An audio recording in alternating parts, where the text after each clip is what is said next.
اعوذ باللہ من الشیطان الرجیم بسم اللہ الرحمن الرحیم الذی جعل لکم الارض فراشا والسماء بناء وانزل من السماء ماء فاخرج به من الثمرات رزقا لکم فلا تجعلوا للہ اندادا وانتم تعلمون۔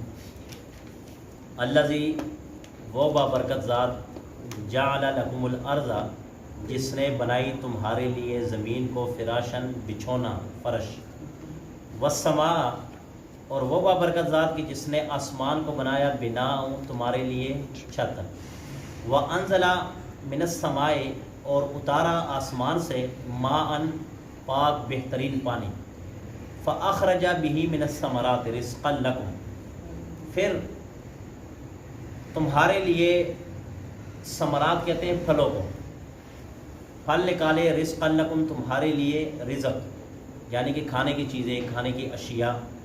فلا تجعلوا للہ اندادا بس نہ ٹھہراؤ اللہ تعالیٰ کے ساتھ کوئی شریک، وانتم تعلمون اور تم جانتے ہو۔ قرآن مجید کی اس آیت میں اللہ رب العزت کی توحید کی طرف اشارہ ہے۔ جو مکہ کے کفار تھے نا، ان کا ایک عقیدہ تھا، وہ عقیدہ یہ تھا کہ اللہ رب العزت وحدہ لا شریک ہے، وہ ایک ذات ہے، اس کے ساتھ کسی کو شریک نہیں ٹھہرانا چاہیے۔ ان کا عقیدہ یہ تھا کہ اللہ رب العزت ہے، اللہ رب العزت نے زمین کو بنایا، اللہ رب العزت نے آسمان کو بنایا، اللہ تعالیٰ نے ہمارے جوڑے بنائے، اللہ تعالیٰ نے ہر ایک چیز کی اللہ نے۔ یہ کافروں کا عقیدہ بھی تھا، مگر ایک وہ گڑبڑ کرتے تھے۔ وہ گڑبڑ یہ تھا کہ وہ بتوں کی عبادت اور بتوں کی پرستش بھی کیا کرتے تھے۔ جب ان سے پوچھا جاتا تھا کہ تم اللہ تعالیٰ کو بھی وحدہ لا شریک مانتے ہو اور ان بتوں سے بھی مدد مانگتے ہو، اس کی وجہ کیا ہے؟ تو وہ کہتے تھے کہ بے شک اللہ تعالیٰ وحدہ لا شریک ہے، مگر یہ جو بت ہے ان کو بھی اللہ رب العزت نے اختیار دیا ہوا ہے، ان کو بھی اللہ رب العزت نے اپنا خاص ایک تجلیات ان کو بھی دی ہوئی ہے، یہ بھی ہماری مدد کرتے ہیں، یہ بھی ہماری سنتی ہے، یہ بھی ہماری مدد کے لیے جب ہم ان کو پکارتے ہیں یہ ہماری سنتے ہیں۔ حالانکہ اللہ رب العزت فرماتے ہیں کہ نہیں، ایسی بات نہیں ہے۔ اللہ تعالیٰ رب العزت کی ذات کی وحدانیت میں کوئی دوسرا آدمی شریک نہیں ہو سکتا۔ اللہ کی ذات میں، اللہ کی صفات میں، جو اللہ کی ذات ہے اس ذات کا مقابلہ نبی پاک صلی اللہ علیہ وآلہ وسلم بھی نہیں کر سکتے، کیونکہ اللہ رب العزت نے نبی کو نبی بنایا، خدا نہیں بنایا۔ اللہ رب العزت نے نبی کو نبی بنایا، مصطفیٰ بنایا ہے، مگر اپنی ذات کے برابر نہیں۔ بعد از خدا بزرگی تو یہ قصہ مختصر۔ اللہ رب العزت کے بعد اگر کسی ذات کا مقام اور بلند مرتبہ ہے تو وہ نبی پاک صلی اللہ علیہ وسلم کی ذات گرامی کا ہے۔ تو یہ اس وقت میں بھی اللہ رب العزت فرماتے تھے کہ شرک نہیں کرنا، اور آج کے دور میں بھی شرک سے سخت ترین اللہ رب العزت کا قرآن اور حدیث اس چیز کی ممانعت اور اس چیز پر دلالت دیتی ہے کہ اللہ کی ذات کے ساتھ کسی کو شریک نہیں ٹھہرانا۔ اللہ رب العزت نے قرآن میں فرمایا ان اللہ لا یغفر ان یشرک ویغفر ما دون ذلک لمن یشاء۔ اللہ فرماتے ہیں کہ شرابی آ جائے قیامت کے دن، میں چاہوں اس کو بخش دوں، مجھ سے کوئی پوچھنے والا نہیں ہے۔ اگر زانی آ جائے، میں چاہوں بخش دوں، مجھ سے کوئی پوچھنے والا نہیں ہے۔ اگر کوئی قاتل آ جائے، میں چاہوں اس کو بخش دوں، مجھ سے کوئی پوچھنے والا نہیں ہے۔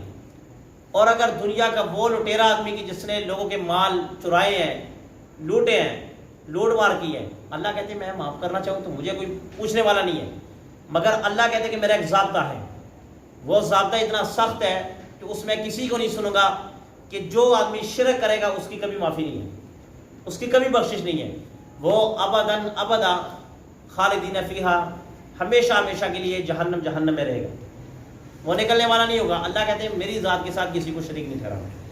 اب دیکھیں آج کی دور کی مناسبت اور اس دور کی مناسبت۔ اس دور کے کافروں کا عقیدہ یہ تھا کہ اللہ وحدہ لا شریک ہے، مگر بتوں کو بھی کوئی مقام ہے، بتوں کو بھی کچھ دیا ہوا ہے، ہم بتوں کو اس لیے مانتے ہیں کہ یہ بھی اللہ رب العزت کو تک ہماری بات پہنچاتے ہیں اور ہماری مدد کرتے ہیں۔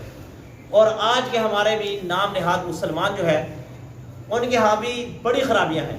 وہ خرابی یہ ہے کہ کئی ایسے لوگوں کو دیکھا کہ وہ درباروں کے سامنے کھڑے ہو کر کہتے ہیں کہ اے دادا حضور ہماری مدد فرما، اے غوث اعظم ہماری مدد فرما، اے عبد القادر جیلانی ہماری مدد فرما۔ یہ کہتے ہیں، یقین کرو میں نے سنا ہوا، میں نے دیکھا ایسے لوگوں کو کہ جو تو مدد مانگتے ہیں۔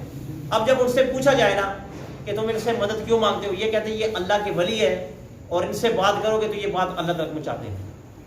اب اس دور کے جو کافر تھے وہ بھی یہی بات کرتے تھے کہ یہ بت ہماری بات اللہ کو پہنچاتے ہیں، اور آج کا مسلمان بھی یہ بات کرتا ہے کہ یہ دربار والا بات ہماری اللہ کو پہنچاتا ہے۔ بھائی یہ اللہ کے ولی ہے، عبد القادر جیلانی رحمۃ اللہ علیہ، حضرت داتا حجویری رحمۃ اللہ علیہ، یہ اللہ رب العزت کے ولی ہیں، نیک لوگ ہیں، مگر اس کا یہ مطلب قطعاً نہیں ہے، قطعاً یہ مطلب نہیں ہے کہ آپ بات کرو گے تو یہ بات اللہ تک پہنچاتے ہیں۔ اللہ فرماتے ہیں نحن اقرب الیہ من حبل الورید، کہ میں تمہارے شارہ کی بھی زیادہ قریب ہوں۔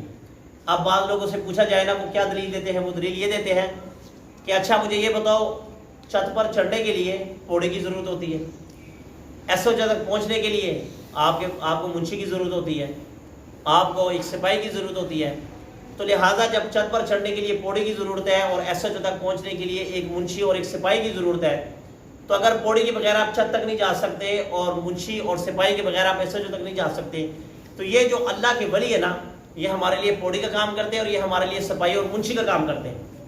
تو میں ان کو کہا کرتا ہوں کہ قرآن مجید نے کہہ دیا کہ اللہ فرماتے ہیں نحن اقرب الیہ من حبل الورید، یہ جو تمہاری شارگ ہے نا، شارگ اس کے بھی زیادہ قریب ہوں۔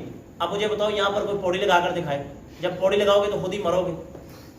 اب کوئی آدمی تمہاری گردن میں پوڑی لگا دے، کیا کرنے لگا؟ میں اللہ تک پہنچنے لگا ہوں، کیونکہ یہاں پہ اللہ ہے نا، تو پھر وہ آدمی بیوقوف ہے۔ اللہ کہتے ہیں کہ نہیں، پوڑیوں کی ضرورت نہیں، مجھے سپاہیوں کی ضرورت نہیں ہے، مجھے کسی منشی کی ضرورت نہیں ہے، آپ پکار کر دیکھیں میں تمہاری پکار کو سنوں گا۔ آپ کبھی پکارے تو صحیح۔ وہ آدمی کا سنا کہ ایک مشرک آدمی 27 سال ایک بت کی عبادت کرتا رہا، یا صنم یا صنم یا صنم یا صنم۔ یہ ان لوگوں کے لیے دلیل ہے کہ جو کہتے ہیں پوڑی کی ضرورت ہے اور جو کہتے ہیں کہ منشی اور سپاہی کی ضرورت ہے۔ یا صنم 27 سال ایک بت کی عبادت کرتا رہا، ہاتھ جوڑ کر یا صنم کہتا رہا، اور ایک دن زبان پھسل گئی ہے، تو جب زبان پھسلی تو یا صنم کی بجائے یا صمد لفظ زبان سے نکلا، تو جب یا صنم نکلا، یا صمد نکلا، تو غیب سے آواز آئی یا عبدی لبیک یا عبدی، میرے بندے میں حاضر ہوں۔ اب یہ بندے نے آنکھیں کھولی، ادھر ادھر دیکھ رہا ہے کہ اس وقت میں اپنے بدھ کی بات کر رہا ہوں، میرے پاس کون بیٹھا ہوا جو مجھے کہہ رہا ہے کہ لبیک یا عبدی، کہ میں حاضر ہوں میرے بندے۔ پھر آنکھیں بند کی، یا صنم کہا تو جواب نہ آیا، پھر یا صمد کہا تو پھر جواب آیا جی میرے بندے، پھر یا صمد کہا پھر جواب آیا میرے بندے۔ وہ آدمی حیران اور پریشان ہو گیا کہ یہ آواز کہاں سے آ رہی۔ جب اس نے چاروں طرف گھور کر دیکھا، یہ کسی کی آواز نہیں، یہ وحدہ لا شریک کی طرف سے آواز ہے، وہ آدمی مسلمان ہو گیا۔ اس نے کہا 27 سال میں اس بت کی بات کرتا رہا، اس نے کچھ نہ دیا، مگر آج اگر زبان غلطی سے پھسل گئی، میں نے اللہ کو پکارا تو اللہ نے جواب دیا۔ مجھے بتاؤ یہاں پہ کون سی پوڑی لگی، کون سے منشی اور کون سی سپاہی کو بلایا گیا؟ تو یہ اللہ رب العزت کہتے ہیں تم مجھے پکارو، میں تمہاری پکار کا جواب دوں گا۔ اور یہاں پر فرشتوں نے کہا تھا کہ اللہ جی یہ 27 سال اس بت کی عبادت کرتا رہا یا صنم کہہ کر، اور آج اس کی غلطی سے زبان سے یا صنم نکلا ہے، تو آپ نے جواب دے دیا۔ اللہ جی آپ کو جواب نہیں دینا چاہیے تھا، اس نے اپنے بت کو پکارا مگر زبان پھسل گئی۔ اللہ نے فرمایا میرے فرشتوں 27 سال تک اپنے بت کو پکارتا رہا، اس نے جواب نہ دیا، اگر آج میں بھی جواب نہ دیتا تو پھر اس بت میں اور مجھ میں کیا فرق ہے؟ اللہ میں اور باقی لوگوں میں یہ فرق ہے کہ اللہ کو پکارو اللہ سنتے ہیں، اللہ مدد کو آتے ہیں۔ تو ایسی بات نہیں ہے، اللہ کی ذات کے ساتھ کسی کو شریک نہیں ٹھہرانا چاہیے۔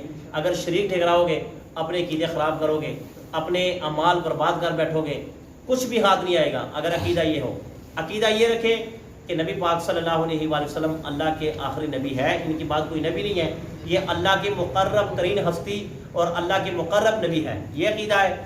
اور ولیوں کے بارے میں یہ عقیدہ رکھیں کہ جو ہے کوئی بھی ولی ہو کہ یہ اللہ کے نیک بندے ہیں، یہ اللہ کے نیک لوگ ہیں، یہ اللہ کے محبوب ترین لوگ ہیں، مگر اس کا یہ مطلب نہیں ہے کہ اللہ کی ذات کے ساتھ ان کو شریک ٹھہرایا جائے، ان سے مانگا نہ جائے، ان سے یہ نہ کہا جائے کہ ہماری مدد کرے، بلکہ آپ یہ کہہ سکتے ہیں کہ اللہ جی یہ جو نیک لوگ ہیں ان کے صدقے ہماری پریشانی دور فرما، ان کی وجہ سے ہماری مصیبتیں دور فرما، آپ یہ کہہ سکتے ہیں، مگر یہ نہیں کہہ سکتے مجھے دے دو، ان کو مخاطب کر کے یہ شرک میں آ جائے گا۔ اور اللہ آگے فرماتے ہیں کہ میں نے تمہارے لیے زمین کو بنایا فرش، یہ زمین جو پہلے بنائی گی نا، یہ زمین ڈاواں ڈول تھی، یعنی کہ کہیں سے اونچی کہیں سے نیچے۔ اب مجھے بتاؤ آپ موٹر سائیکل پہ جا رہے ہو اور اچانک زمین ایسے ہو جائے تو وہاں پہ آپ کی دانت ٹوٹیں گے کہ بچیں گے؟ ٹوٹ جائے گے نا، اچانک ہی زمین ایسی ہوگی تو انسان وہاں پہ گر پڑے گا۔ اللہ کہتے ہیں کہ میں نے اس کو بالکل کیا کر دیا، ہموار کر دیا، بالکل ہموار کر دیا۔ پھر اللہ کہتے ہیں کہ میں نے آسمان پر تمہارے لیے آسمان کو چھت بنایا، یہ جو تمہارے سر کے اوپر آسمان ہے میں نے اس کے لیے تمہارے چھت بنایا۔ اب تمہاری یہ چھت ہے، یہ ہماری چھت ہے، اس کو دیکھو، اس کو کھڑا کرنے کے لیے دیکھیں یہ 1 اور یہ 2، یہ 7 کتنے کتنے اس کو بیم دیے گئے ہیں بڑے، یہ دیواریں ہیں، یہ دیواروں کے سر پر یہ ہماری چھت کھڑی ہے۔ اللہ فرماتے کہ اتنا بڑا چھت میں نے تمہارے لیے بنایا بغیر ستونوں کے، بغیر دیواروں کو، ایسے کون کر سکتا ہے؟ یہ اللہ کی ذات ہے۔ آگے فرمایا کہ میں نے زمین سے تمہارے لیے، آسمان سے تمہارے لیے پانی برسایا، آسمان سے پانی برسایا تاکہ اس پانی کے ذریعے سے میں زمین سے نکالوں تمہارے لیے ثمرات، پھل، رزق، تاکہ تمہیں آسانی ہو۔ آگے اللہ فرماتے ہیں کہ میری ذات کے ساتھ کسی کو شریک نہیں ٹھہرانا، بالکل شریک نہیں ٹھہرانا، شریک ٹھہراؤ گے تمہارے اعمال ضائع ہو جائیں گے۔ تو لہٰذا اس آیت میں عقیدہ توحید کی طرف زور دیا گیا، عقیدہ توحید کی طرف اشارہ کیا گیا، عقیدہ توحید کی طرف تمہاری توجہ کی گئی۔ تو اپنے عقیدے میں توحید کا عقیدہ سب سے پہلے، عقیدہ توحید اور ختم نبوت، ان دو میں آپ نے کبھی نہیں پھسلنا۔ اگر کوئی آپ کو پھسلانے کی کوشش بھی کرے آپ نے نہیں پھسلنا۔ عقیدہ توحید، اللہ کی ذات اور صفات میں کسی کو شریک نہیں کرنا، اور نبی پاک صلی اللہ علیہ وآلہ وسلم کی ذات کے بعد کسی نبی نے آنا نہیں ہے۔ اگر کوئی یہ عقیدہ رکھے کہ اللہ کے بعد کوئی اور مدد کرنے والا ہے، وہ بھی کافر ہے۔ اور اگر کوئی یہ عقیدہ رکھے کہ محمد مصطفیٰ صلی اللہ علیہ وآلہ وسلم کے بعد کسی اور نبی نے آنا ہے، تو وہ بھی کافر ہے۔ اللہ سے دعا ہے کہ جو کچھ کہا سن اس پر عمل کرنے کی